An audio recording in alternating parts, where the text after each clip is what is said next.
بسم الله الرحمن الرحيم لله ما في السماوات وما في الأرض لله ما في السماوات وما في الأرض لله ما في السماوات وما في الأرض وإن تبدوا ما في أنفسكم أو تخفوه يحاسبكم به الله فيغفر لمن يشاء ويعذب من يشاء فيغفر لمن يشاء ويعذب من يشاء والله على كل شيء قدير والله على كل شيء قدير.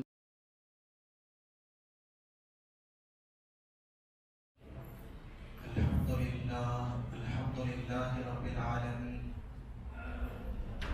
والصلاة والسلام على سيد الأنبياء والمرسلين سيدنا محمد وآله وأصحابه أجمعين. قال الله تعالى: أعوذ بالله من الشيطان الرجيم بسم الله الرحمن الرحيم ولا تحسبن الذين قتلوا في سبيل الله أمواتا بل أحياء عند ربهم يرزقون فرحين بما آتاهم الله من فضله ويستبشرون بالذين لم يلحقوا بهم من خلفهم ألا خوف عليهم ولا هم يحزنون يستبشرون بنعمة من الله وفضل وأن الله لا يضيع أجر المؤمنين. صدق اللہ العظیم. بزرگان محترم، سورہ آل عمران کی 3 آیتیں اس وقت میں نے آپ کے سامنے تلاوت کی سعادت حاصل کی ہے. ان آیتوں میں اللہ تبارک و تعالیٰ نے راہ خدا میں سرقلم کروانے کی فضیلت و اہمیت بیان فرمائی ہے. زندگی اور موت دونوں اللہ تعالیٰ کے قبضے قدرت میں ہیں. جسے چاہے زندگی عطا فرمائے، جسے چاہے موت عطا فرمائے. وَمَاتَ وَأَحْيَا الذي خلق الموت والحیاة ليبلوكم أيكم أحسن عملا. زندگی ہو موت ہو، دونوں کا خالق اللہ ہے. اللہ تعالیٰ یہ دیکھنا چاہتے ہیں کہ تم میں کون ہے جو سب سے بہترین عمل بجا لائے گا. بہرحال جس طرح زندگی پر حق ہے، موت بھی پر حق ہے. کل نفس ذائقۃ الموت اینما تکونوا یدرککم الموت ولو کنتم فی بروج مشیدہ قل ان الموت الذی تفرون منہ فانہ ملاقیکم. تو ان آیتوں میں اللہ پاک نے موت کی حقیقت بیان فرمائی کہ موت سے کوئی بچ نہیں سکتا. موت تو آنی ہے، امیر کو بھی آئے گی، غریب کو بھی آئے گی، مشرق میں رہنے والے کو بھی آئے گی، مغرب میں رہنے والے کو بھی آئے گی.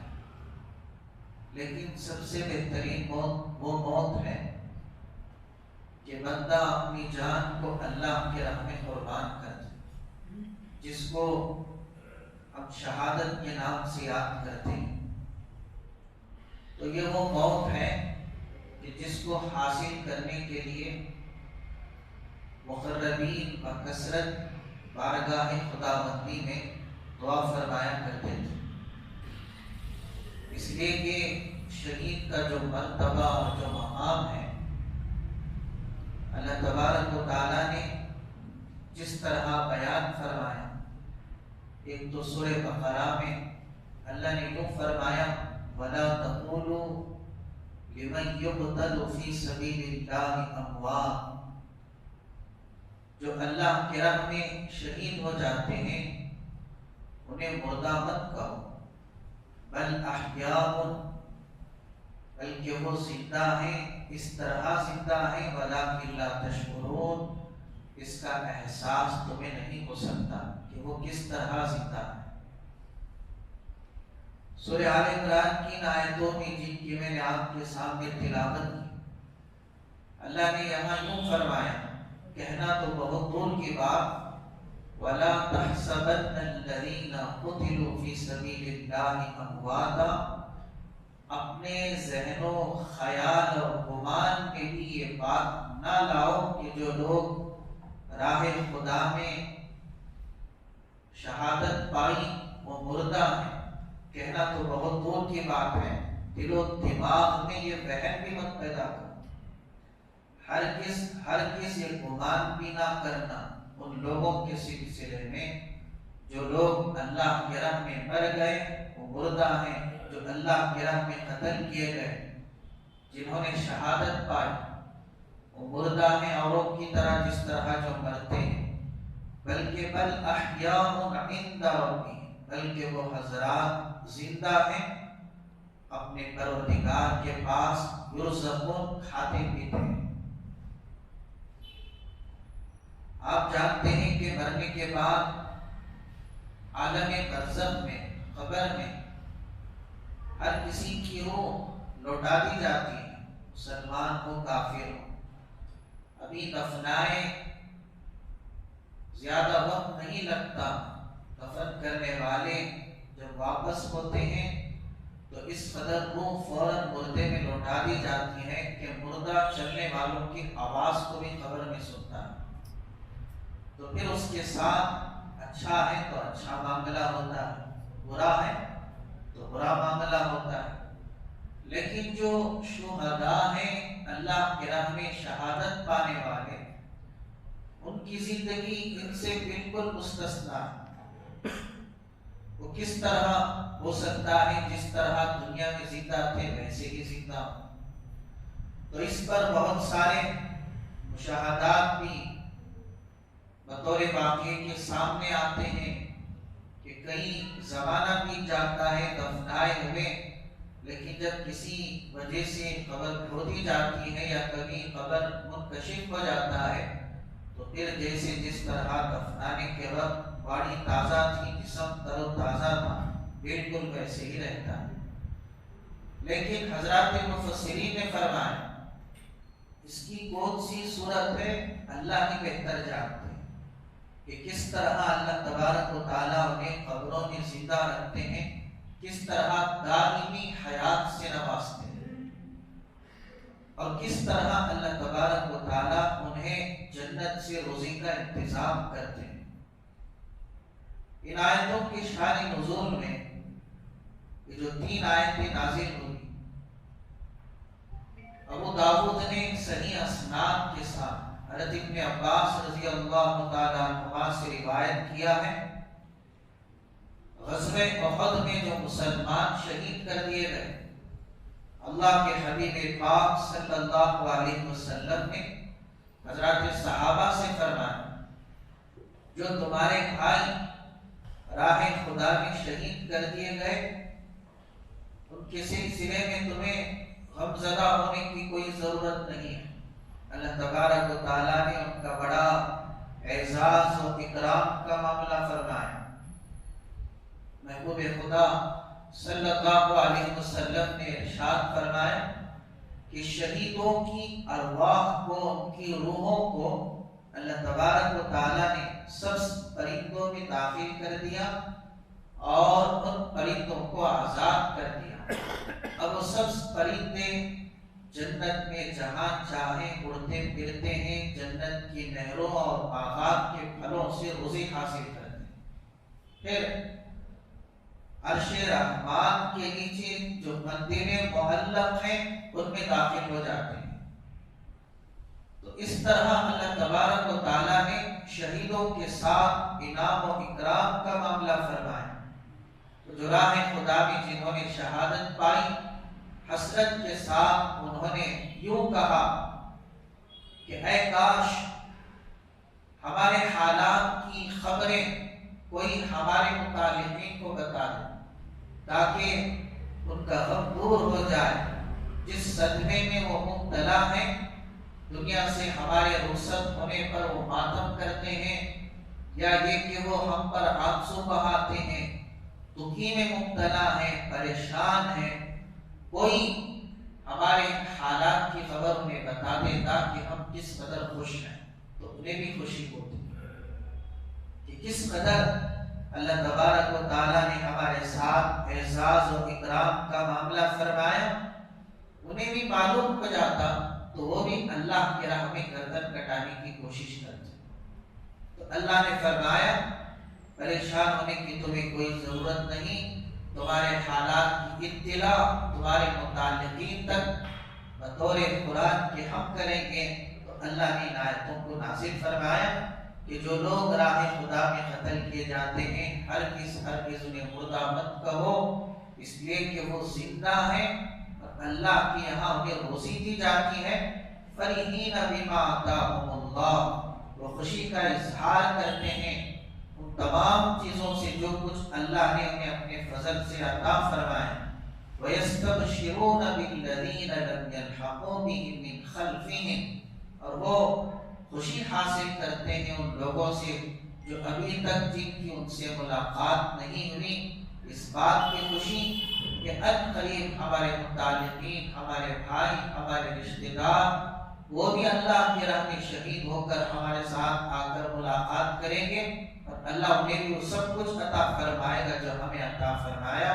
اللہ خوف علیہم، اب ان شہداء کو نہ کسی چیز کا خوف ہے، ڈر ہے، نہ دشمنوں کا ڈر ہے، نہ کسی حادثے کا ڈر ہے، ولا هم يحزنون، اور نہ ہی یہ غم زدہ ہیں۔ دنیا سے جو کچھ انہوں نے چھوڑ کر اللہ کی راہ میں شہادت پائی اور جو کچھ دنیا میں رہ گیا، اس پر انہیں کوئی صدمہ بھی نہیں، کوئی غم بھی نہیں، کوئی خوف بھی نہیں، انتہائی مزے میں ہیں، عیش و عشرت میں ہیں۔ یستبشرون بنعمت من اللہ، اور خوشی منا رہے ہیں اللہ کی طرف سے عطا کردہ نعمتوں پر، وہ فضل اس کے فضل پر، اور اس بات پر کہ وَأَنَّ اللَّهَ لَا يُضِيعُ أَجْرَ الْمُؤْمِنِينَ، کہ اللہ تعالیٰ ایمان والوں کے اجر کو بالکل ضائع نہیں کرتا۔ حضرات، ان آیتوں میں اللہ نے شہادت کی جو فضیلت بیان فرمائی، یہی وجہ ہے کہ اکابرین بارگاہ خداوندی میں دعا کرتے موت آئے تو شہادت کی موت آئے۔ حضرت عمر فاروق رضی اللہ تعالیٰ عنہ کے بارے میں آتا ہے، ساری زندگی آپ دعا فرماتے اللہم ارزقنی شہادتا فی سبیلک وفی بلد نبیک محمد صلی اللہ علیہ وسلم، اے اللہ مجھے اپنے راستے میں شہادت کی موت عطا فرما اور اپنے نبی کے شہر میں عطا فرما۔ حضرات صحابہ اس پر اعتراض کرتے کہ شہادت کی موت بھی ہو اور مدینے میں موت آئے، یہ دونوں چیزیں کس طرح جمع ہو سکتی ہیں؟ شہادت کے لیے گھر چھوڑو، وطن چھوڑو، آپ اپنے ہی وطن میں رہ کر شہادت پانا چاہتے ہیں، کیسے ممکن ہے؟ تو آپ فرماتے اللہ چاہے تو اس دنیا میں کون سی چیز ناممکن ہے۔ اللہ نے آپ کی دعا قبول فرمائی کہ حسب معمول نماز پڑھانے کے لیے آپ تشریف لے گئے، فجر کی نماز، محراب میں چھپا ہوا دشمن اسلام، دشمن رسول نے خنجر لے کر آپ کے سینے میں اتار دی، جس سے آپ نے شہادت پائی۔ اسی مہینے کی پہلی تاریخ کو حضرت عمر بن خطاب رضی اللہ تعالیٰ عنہ نے شہادت کی دولت پائی۔ اللہ نے آپ کی دعا قبول فرمائی، شہادت کی موت بھی دی، اور مدینے میں کیا مسجد نبوی میں شہادت کی دولت عطا فرمائی۔ اسی طرح حضرت علی رضی اللہ عنہ کی جب شہادت ہوئی، آپ نے فرمایا فزت رب الکعبہ، رب کعبہ کی قسم میں کامیاب ہو گئے۔ آخر وہ کون سی کامیابی تھی کہ جس کی حضرات صحابہ رضی اللہ تعالیٰ عنہ دعا مانگا کرتے تھے، بلکہ خود میرے اور آپ کے آقا امام الانبیاء صلی اللہ علیہ وسلم نے دعا مانگی، لَوَدِدْتُ أَنْ أُقْتَلَ فِي سَبِيلِ اللَّهِ ثُمَّ أُحْيَا ثُمَّ أُقْتَلْ ثُمَّ أُحْيَا ثُمَّ أُقْتَلْ۔ میرا دل چاہتا ہے کہ میں اللہ کے راہ میں شہید کر دیا جاؤں، پھر زندہ کیا جاؤں، پھر شہید کر دیا جاؤں، پھر زندہ کیا جاؤں، پھر شہید کر دیا جاؤں۔ 3 دفعہ آپ نے اس بات کی تمنا فرمائی کہ جس سے معلوم ہوتا ہے کہ شہادت کی دولت اور شہادت کی موت کتنی عظیم موت ہے۔ یہی وجہ ہے جنت میں جانے کے بعد کوئی جنتی دنیا میں واپسی کی تمنا نہیں کرے گا سوائے شہید کے کہ وہ اللہ سے یوں کہے گا، یا اللہ دوبارہ آپ مجھے زندگی عطا فرما دیں تاکہ میں پھر سے ایک مرتبہ آپ کی راہ میں اپنی گردن کٹا سکوں، اس لیے کہ مولا تیری عزت و جلالت کی قسم، تیرے راستے میں سر قلم کرنے سے جو لذت ملتی ہے وہ جنت الفردوس میں ملتا ہے، تیرے نام پر گردن کٹانے میں جو مزہ ہے وہ جنت کی حوروں کو گلے لگانے سے جو لذت حاصل ہو نہیں سکتی۔ تو اللہ تبارک و تعالیٰ نے یہ لذت، یہ دولت شہادت میں رکھی ہے۔ اسی لیے کہنے والوں نے کیا خوب کہا، ماتم وہ کرے جو منکر ہو حیات شہداء کے، ہم زندہ جاوید کا ماتم نہیں کیا کرتے۔ شاید آپ کے ذہن میں بات آئی ہوئی ہوگی آج کے تاریخ سے متعلق کہ محرم الحرام کی 10ویں تاریخ جس کو ہم یوم عاشوراء کے نام سے یاد کرتے ہیں، یہ نہ صرف سیدنا امام حسین رضی اللہ عنہ کی شہادت سے یہ تاریخ ہے، بلکہ آپ کی شہادت سے پہلے روز اول سے اس تاریخ کی اہمیت ہے۔ اللہ کی قدرت ہے، اس خاص دن میں اللہ نے آپ کی شہادت رکھی۔ آپ کی شہادت کی وجہ سے جن لوگوں نے محرم الحرام کو ماتم کا مہینہ بنا لیا، یا محرم کی ابتدائی 10 دنوں میں جنہوں نے یہ بات کہی کہ ان دنوں میں کوئی خیر کا کام نہیں کرنا چاہیے، کوئی نیا گھر ہو، کوئی نئی دکان ہو، کوئی بھی ہو، اس لیے کہ مہینہ غم کا مہینہ ہے، دکھوں کا مہینہ ہے، ماتم کا مہینہ ہے، سینہ خوبی کا مہینہ ہے، شمشیر زنی کا مہینہ ہے، انتہائی جہالت ہے، رسوم و رواج ہے۔ اس لیے کہ سیدنا حسین رضی اللہ تعالیٰ عنہ کے بارے میں ہمارا یہ عقیدہ ہے، ہمارا یہ ایمان ہے کہ آپ نے شہادت پائی، آپ ہمیشہ کے لیے آپ نے دائمی حیات کو پا لیا، ہمیشہ کی کامیابی آپ نے حاصل کر لی، اور ہمیشہ کے لیے جنہوں نے زندگی پائی تو کیا زندوں پر کبھی رویا جاتا ہے؟ روتے ہیں تو مردوں پر روتے ہیں، ماتم تو مردوں پر کیا جاتا ہے۔ ہمارا یہ عقیدہ ہے کہ آپ نے دائمی حیات پالی، ہمیشہ کی زندگی پالی، لہذا زندوں پر ماتم نہیں کیا جاتا، زندوں پر سینہ نہیں کوٹا جاتا۔ تو حضرات، شہادت کی دولت ایسی عظیم ترین دولت ہے کہ اللہ تبارک و تعالیٰ نے حضرات شہداء رضوان اللہ تعالی علیہ اجمعین کے ساتھ جو کچھ معاملہ فرمایا، ایک مثال تو اس کی ہمیں سورہ یاسین میں ملتی ہے۔ حبیب نامی شخص نے جب دیکھا کہ اس کی قوم پیغمبروں کے قتل کا منصوبہ بنا رہی تھی، دوڑتا ہوا آیا، کہنے لگا اتبعوا من لا يسألكم اجرا وهم مهتدون، جس نے اپنی قوم کو پیغمبروں کی پیروی کی دعوت دی اور انبیاء اس زمانے کے نبیوں کی تصدیق میں اس نے تعاون کیا، امداد کیا اور نبیوں کی مدد کی اور اپنی قوم کو سمجھایا۔ اس کی دعوت کو بھی آگے اللہ نے سورہ یاسین میں بیان کیا، لیکن قوم اس کی دشمن ہو گئی، لاتوں اور جوتوں سے اس کو مار کر پتھر برسا کر اس کو ختم کر دیا۔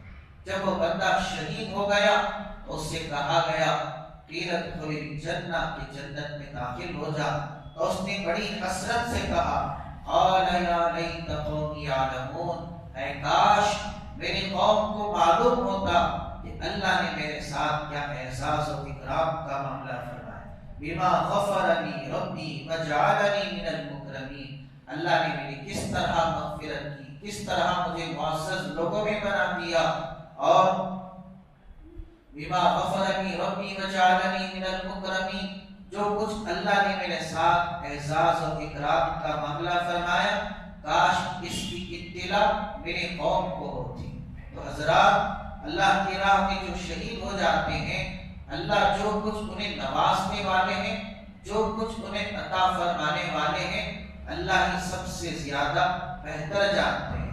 البتہ ہمیں چاہیے کہ آج کی اس تاریخ میں ہم اس بات پر ضرور روئیں، اس بات پر آنسو تو کیا، خود کے آنسو بہانے کی ضرورت ہے کہ میرے اور آپ کے ایمان کے خاطر ایسی عظیم ترین ہستیوں نے اپنی جانوں کا سودا کیا، کیا کچھ ہمارے لیے قربانیاں نہیں دی، لیکن ہم نے ان قربانیوں کا کیا صلہ دیا؟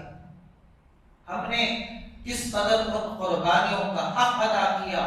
اس بات پر ہمیں رونا چاہیے، اس بات پر ہمیں غمزدہ ہونا چاہیے، اس بات پر ہمیں ماتم کرنا چاہیے کہ ہے ایسی عظیم ترین ہستیاں اہل بیت کہ پوری انسانیت میں سب سے افضل ترین خاندان، سب سے افضل ترین گھرانہ، اور خاص طور پہ اہل بیت میں بھی حضرت حسن رضی اللہ عنہ، حضرت حسین رضی اللہ تعالی، یہ دونوں محبوب خدا صلی اللہ علیہ وسلم کی یہاں کس قدر محبوب ترین تھے۔ یہی وجہ ہے آپ سے پوچھا گیا، یا رسول اللہ، اہل بیت میں آپ کے نزدیک سب سے زیادہ محبوب کون ہے؟ حضور صلی اللہ علیہ وسلم نے فرمایا، یہ میرے نواسے حسن اور حسین ہیں۔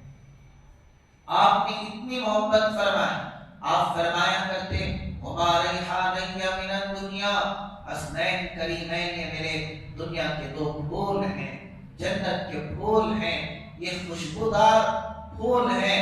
یہی وجہ ہے کہ جب بھی آپ ان کو بلاتے، سینے سے لگاتے، ماتھا چومتے اور ان کے جسموں کو سونگھتے، آپ فرماتے، اس لیے میں سونگ رہا ہوں کہ ان کے جسموں سے جنت کی خوشبو آتی ہے۔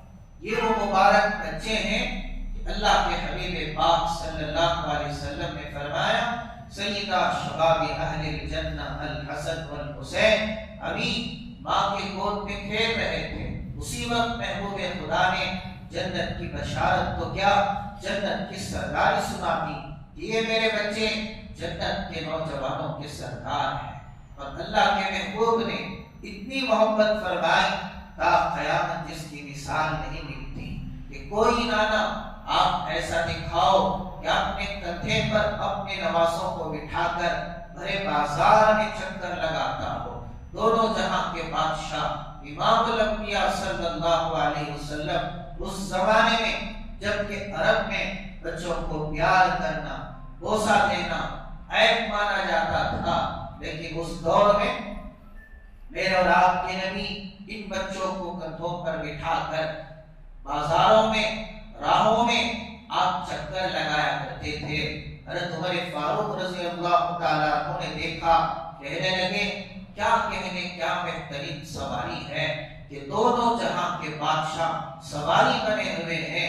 محبوب خدا صلی اللہ علیہ وسلم نے فرمایا، اگر سواری اعلیٰ ہے تو سوار کون سے کم ہے؟ سوار بھی دیکھو کہ کتنے اعلیٰ ہیں، حسن حسین کوئی کم ہے؟ محبوب خدا صلی اللہ علیہ وسلم کبھی کندھوں پر، کبھی اپنی کمر پر، کبھی سجدے کی حالت میں، کہ جب سجدے میں جاتے یہ بچے دوڑتے ہوئے آتے، نانا جان کے پشت ادھر پر سوار ہو جاتے، ان بچوں کے خاطر آپ سجدے کو لمبا کر دیا کرتے تھے۔ اور جب کبھی یہ بچے روتے، مدینے پاک میں حضور صلی اللہ علیہ وسلم دوڑتے ہوئے آتے، حضرت فاطمہ سے فرماتے، فاطمہ میرے ان بچوں کو رونے نہ دینا، تمہیں معلوم ہے کہ ان کا رونا مجھے تکلیف میں مبتلا کر دیتا ہے، میں سب کچھ برداشت کر سکتا ہوں، ان کے رونے کو برداشت نہیں کر سکتا۔ فاطمہ جب یہ بچے روتے ہیں تو میں بے قرار ہو جاتا ہوں، فرشتے بے قرار ہو جاتے ہیں۔ ایک مرتبہ سفر میں تھے، بھوک سے بچے رونے لگے، نہ دودھ کا انتظام تھا، نہ کھانے کی کوئی چیز تھی۔ حضور صلی اللہ علیہ وسلم نے فرمایا، کہ ان بچوں کو میرے قریب لے آؤ۔ پھر محبوب خدا نے حضرات حسنین کریمین کے مبارک زبانوں میں اپنی زبان دے دی، وہ بچے چوستے گئے۔ اس طرح حضرت حسن اور حسین رضی اللہ عنہما کی پیاس اور بھوک ختم ہو گئی۔ یہ وہ مبارک بچے ہیں۔ ایک مرتبہ خطبہ دے رہے تھے، جمعہ کا خطبہ ہے، دیکھا آپ نے حسنین کریمین دوڑتے ہوئے آپ کی طرف چلے آ رہے ہیں، مسجد کے بالکل دروازے کے قریب تھے، گرتے پڑتے آ رہے تھے۔ موجود صحابہ سے آپ نے نہیں فرمایا کہ میرے بچوں کو میرے قریب لے آؤ، خود آپ نے خطبے کو موقوف کر دیا، منبر چھوڑ دیا، دروازے تک خود آقا تشریف لے گئے اور ان بچوں کو اٹھایا، سینے سے لگایا، منبر پر گیا اور اپنے بازو بٹھا لیا۔ کتنی محبت فرمائی اور کتنا پیار کیا۔ ایک مرتبہ بچے کھیل رہے تھے، دھوپ کی جو ہے گرمی کی شدت تھی، تو آپ نے حضرت علی سے فرمایا علی گرمی زیادہ ہو رہی ہے، جس سے کہیں ان بچوں کو تکلیف نہ ہو جائے، فوراً انہیں گھر لے جاؤ۔ حالانکہ آپ کو معلوم تھا کہ کربلا کے میدان میں کس طرح انہیں پیاسا رکھا جائے گا، کس طرح مظلومانہ طور پر انہیں شہید کیا جائے گا، پانی کو کس طرح بند کیا جائے گا۔ اگر آپ چاہتے تو دعا کر کے اس قربانی کو کوئی اور ٹال سکتے تھے۔ سلمہ رضی اللہ تعالی عنہ جو بیان کرتی ہیں، آپ نے فرمایا کہ دروازے کے پاس کھڑی رہو۔ پھر امام حسین معصوم بچے تھے، دوڑتے ہوئے نانا جان کی گود میں سوار ہوئے۔ سلمہ فرماتی ہے کہ آپ کے رونے کی آواز سنائی دینے لگی، میں بے قرار ہو کر پہنچی، کیا دیکھتی ہوں کہ آقا اپنے بچے کو سینے سے لگا کر پھوٹ پھوٹ کے رو رہے ہیں۔ میں نے عرض کیا یا رسول اللہ کیا بات ہے؟ آپ نے امام حسین کو سینے سے لگاتے ہوئے فرمایا ابھی ایک فرشتے نے اطلاع دی ہے کہ میری امت کے لوگ میرے اس بچے کو شہید کر دیں گے۔ اگر آپ چاہتے تو اس وقت دعا کر کر اس قربانی کو کہیں اور ٹال سکتے تھے، اپنے بچوں کو اس قربانی سے بچا سکتے تھے، لیکن آپ نے اپنے گھر میں قربانی اس لیے رکھی تاکہ تا قیامت آنے والے مسلمانوں کو پیغام ملے، مسلمانوں تمہارے نبی نے تمہارے خاطر کیا کچھ نہیں کیا، لیکن تم نے کس قدر اپنے نبی کا حق ادا کیا، کس قدر غلامی کا حق ادا کیا۔ ہمیشہ صرف محرم ہی نہیں، صرف محرم کی 10ویں تاریخ ہی نہیں، زندگی کے لیل و نہار میں، شب و روز میں، جوانی میں، بڑھاپے میں، کہ مر کے شہداء سے ہمارا سامنا ہونا ہے، چہرہ دکھانا ہے کہ آج جس طرح ہماری زندگی گزر رہی ہے، فرض کر لو اگر اس حالت میں ہماری موت آ گئی، پھر قیامت میں جب ان شہداء سے ہمارا سامنا ہوگا تو کیا چہرہ دکھانے کے قابل ہیں ہم؟ وہ معصوم بچہ عبداللہ 2 سال کا بچے کا کیا قصور تھا؟ سیدنا حسین رضی اللہ تعالیٰ عنہ نے معصوم بچے کو سینے سے لگائے ہوئے جب آپ دریائے فرات کی طرف بڑھتے ہیں، دشمنوں سے کہتے ہیں اگر تمہیں دشمنی ہے تو ہم سے ہے، اس بچے نے تمہارا کیا بگاڑا، بچے کا کیا قصور ہے کہ بچے پر بھی تم نے پانی کو بند کر دیا۔ پانی پلانے کے لیے جب بچہ پیاس سے بلک رہا تھا، رو رہا تھا، تڑپ اٹھا، دریائے فرات کی طرف بڑھتے ہیں تو ابن الموقد ظالم نے نشانہ بنا کر بچے پر وار کیا اور اس کے تیر کا نشانہ بچے کے حلق پر ہوتا ہے۔ سیدنا اسماعیل علیہ السلام کو اللہ نے قربانی سے تو بچا لیا، مگر یہاں معصوم بچہ کے خون سے لہو لہاد ہو گیا، اور امام حسین رضی اللہ عنہ کے دونوں ہاتھ بچے کے معصوم بچے کے خون سے لبریز ہو جاتے ہیں۔ سوچو تو صحیح اس باپ پر کیا بیتی ہوگی کہ جس کے گود میں، جس کے سینے پر اس کے معصوم بچے کو شہید کر دیا جائے۔ آج بچوں کو مچھر کاٹے ہمیں گوارا نہیں، بچے بیمار ہو جائیں ہم سے برداشت نہیں ہوتا، بچے روئیں، بچے جو ہے بلکنے لگیں، بالکل کوئی دنیا کے ماں باپ برداشت نہیں کر سکتے۔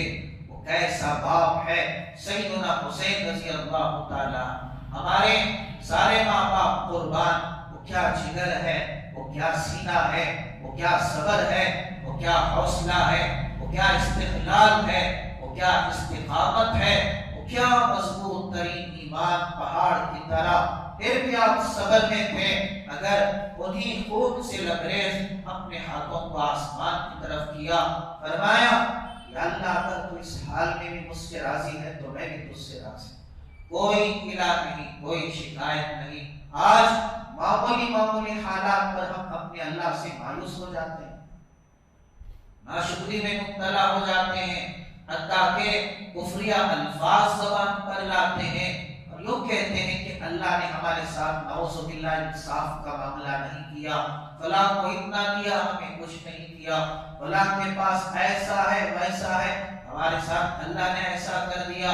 میرے بھائیوں، سیدنا حسین رضی اللہ تعالیٰ اور آپ کے گھرانے کی قربانیاں سوچو تو صحیح کہ کوئی معمولی تاریخ نہیں ہے کہ صرف چند دنوں تک جو ہے ہم رسمی رواجی طور پر ان واقعات کو بیان کر کر وہیں صبح وہیں شام زندگی گزاریں، بلکہ ضرورت اس بات کی ہے کہ ایسا مقدس ترین گھرانہ کہ جس گھرانے میں کہ جن کے جسموں کے خون کا ایک ایک قطرہ سات و زمین آسمان سے زیادہ قیمتی تھا، کیوں بہایا؟